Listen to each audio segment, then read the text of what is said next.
Genesis 41, Joseph interprets Pharaoh's dream. After 2 whole years, Pharaoh dreamed that he was standing by the Nile, and behold, there came up out of the Nile 7 cows, attractive and plump, and they fed in the reed grass. And behold, 7 other cows, ugly and thin, came up out of the Nile after them, and stood by the other cows on the bank of the Nile.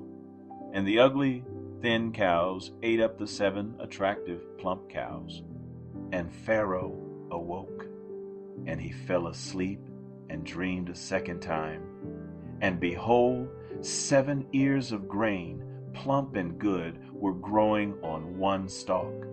And behold, after them sprouted 7 ears, thin and blighted by the east wind, and the thin ears swallowed up the 7 plump, full ears. And Pharaoh awoke, and behold, it was a dream.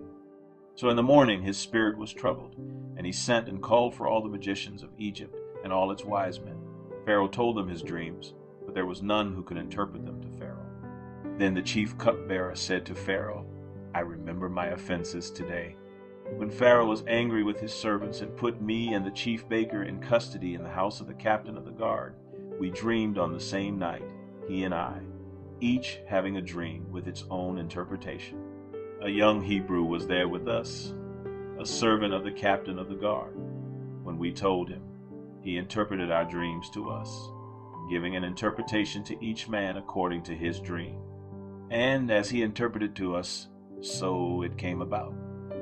I was restored to my office, and the baker was hanged. Then Pharaoh sent and called Joseph, and they quickly brought him out of the pit. And when he had shaved himself and changed his clothes, he came in before Pharaoh. And Pharaoh said to Joseph, I have had a dream, and there is no one who can interpret it. I have heard it said of you that when you hear a dream, you can interpret it. Joseph answered Pharaoh, It is not in me. God will give Pharaoh a favorable answer. Then Pharaoh said to Joseph, Behold, in my dream I was standing on the banks of the Nile.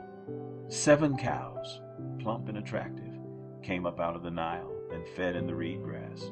7 other cows came up after them, poor and very ugly and thin, such as I had never seen in all the land of Egypt. And the thin, ugly cows ate up the first 7 plump cows, but when they had eaten them, no one would have known that they had eaten them, for they were still as ugly as at the beginning. Then I awoke. I also saw in my dream 7 ears growing on one stalk, full and good. 7 ears, withered, thin, and blighted by the east wind, sprouted after them, and the thin ears swallowed up the 7 good ears. And I told it to the magicians, but there was no one who could explain it to me. Then Joseph said to Pharaoh, The dreams of Pharaoh are one. God has revealed to Pharaoh what he is about to do. The 7 good cows are 7 years, and the 7 good ears are 7 years. The dreams are one. The 7 lean and ugly cows that came up after them are 7 years, and the 7 empty ears blighted by the east wind are also 7 years of famine. It is as I told Pharaoh. God has shown to Pharaoh what he is about to do. There will come 7 years of great plenty throughout all the land of Egypt, but after them there will arise 7 years of famine, and all the plenty will be forgotten in the land of Egypt. The famine will consume the land, and the plenty will be unknown in the land by reason of the famine that will follow, for it will be very severe. And the doubling of Pharaoh's dream means that the thing is fixed by God, and God will shortly bring it about.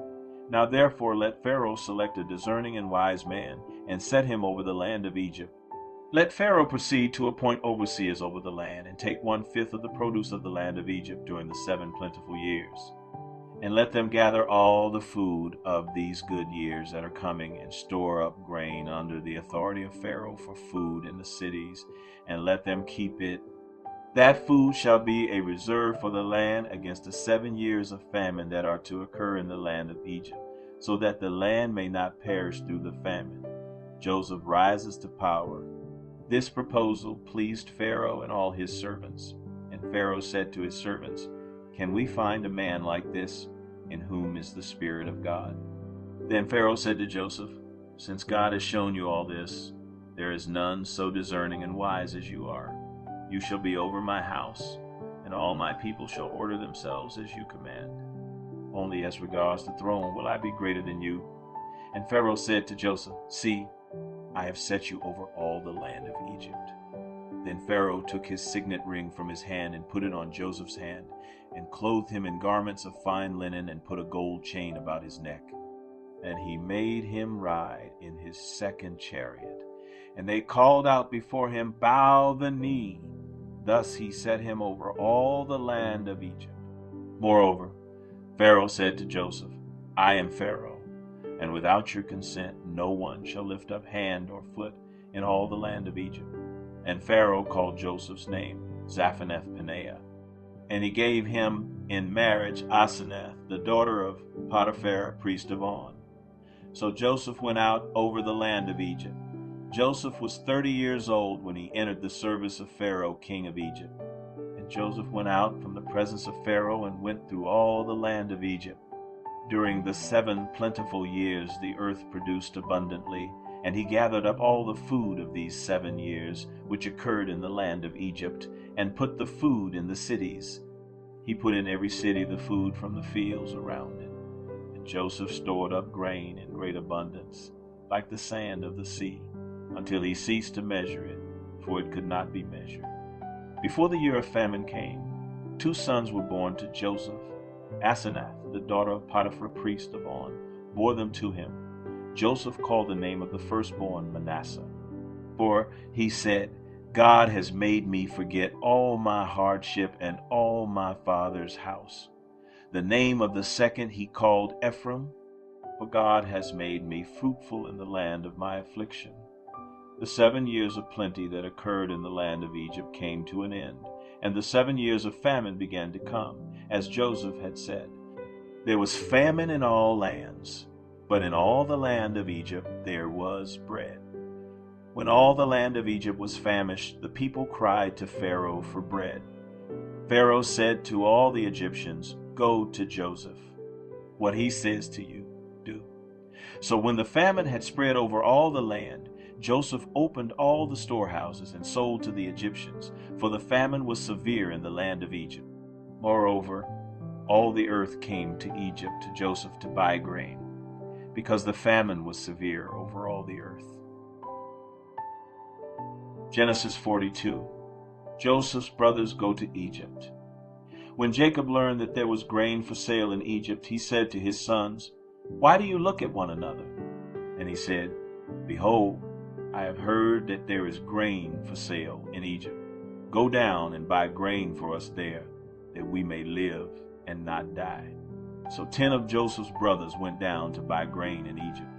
But Jacob did not send Benjamin, Joseph's brother, with his brothers, for he feared that harm might happen to him. Thus the sons of Israel came to buy among the others who came, for the famine was in the land of Canaan.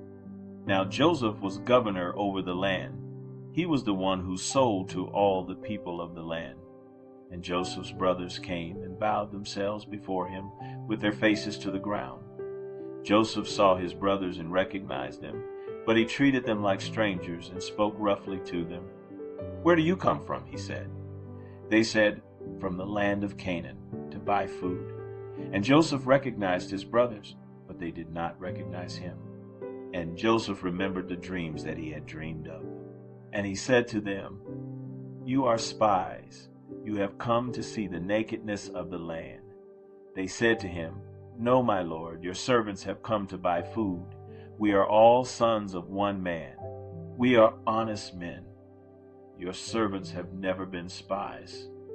He said to them, "No, it is the nakedness of the land that you have come to see." And they said, "We, your servants, are 12 brothers, the sons of one man in the land of Canaan. And behold, the youngest is this day with our father, and one is no more." But Joseph said to them, "It is as I said to you, you are spies. By this you shall be tested. By the life of Pharaoh, you shall not go from this place unless your youngest brother comes here. Send one of you, and let him bring your brother, while you remain confined, that your words may be tested, whether there is truth in you, or else by the life of Pharaoh, surely you are spies." And he put them all together in custody for 3 days. On the third day Joseph said to them, "Do this, and you will live, for I fear God. If you are honest men, let one of your brothers remain confined where you are in custody, and let the rest go and carry grain for the famine of your households, and bring your youngest brother to me. So your words will be verified, and you shall not die." And they did so. Then they said to one another, "In truth we are guilty concerning our brother, in that we saw the distress of his soul when he begged us, and we did not listen. That is why this distress has come upon us." And Reuben answered them, "Did I not tell you not to sin against the boy? But you did not listen. So now there comes a reckoning for his blood." They did not know that Joseph understood them, for there was an interpreter between them. Then he turned away from them and wept. And he returned to them and spoke to them. And he took Simeon from them and bound him before their eyes. And Joseph gave orders to fill their bags with grain, and to replace every man's money in his sack, and to give them provisions for the journey. This was done for them. Then they loaded their donkeys with their grain and departed. And as one of them opened his sack to give his donkey fodder at the lodging place, he saw his money in the mouth of his sack. He said to his brothers, "My money has been put back. Here it is in the mouth of my sack."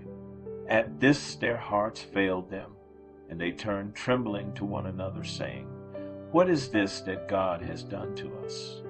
When they came to Jacob their father in the land of Canaan, they told him all that had happened to them, saying, "The man, the Lord of the land, spoke roughly to us and took us to be spies of the land. But we said to him, 'We are honest men. We have never been spies. We are 12 brothers, sons of our father. One is no more, and the youngest is this day with our father in the land of Canaan.' Then the man, the Lord of the land, said to us, 'By this I shall know that you are honest men. Leave one of your brothers with me, and take grain for the famine of your households, and go your way. Bring your youngest brother to me. Then I shall know that you are not spies, but honest men, and I will deliver your brother to you, and you shall trade in the land.' As they emptied their sacks, behold, every man's bundle of money was in his sack. And when they and their father saw their bundles of money, they were afraid. And Jacob their father said to them, 'You have bereaved me of my children. Joseph is no more, and Simeon is no more, and now you would take Benjamin.